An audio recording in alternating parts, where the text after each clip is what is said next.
Life isn't always as peaceful as it seems. There might not be any obvious signs of war, but the very nature of warfare is changing, and attacks from states like Russia and China can come in many other forms. Defence chiefs predict peril if these grey zone threats are ignored. So on the one hand, we might wake up one day and discover that we are in a police state and all of our freedoms have been denied us. That's one end of it. The other end of it is that our opponents will have found a way to unravel our democracy from inside, and our freedom, our way of life, and all the things that we espouse will have been undermined, and we won't have noticed it. Without a shot being fired.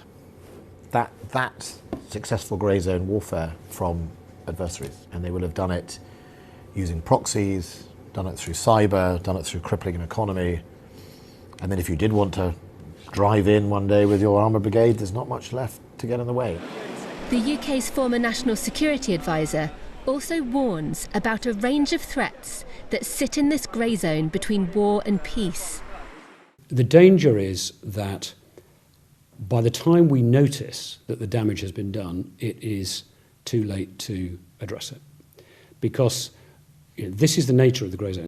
Think of the grey zone as a global battlefield where anyone, anywhere can be a target.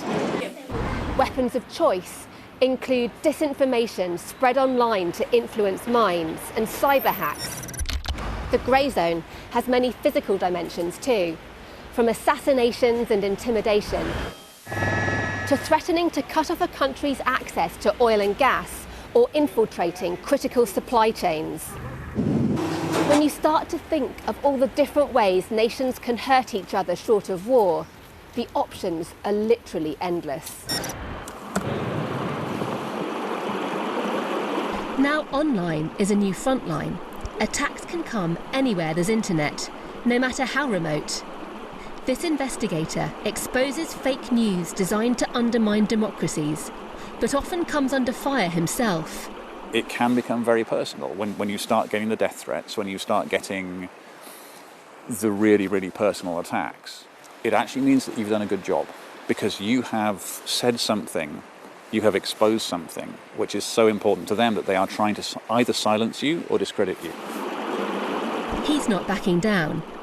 But the grey zone isn't going away either, and it's a threat to everyone. Deborah Haynes, Sky News.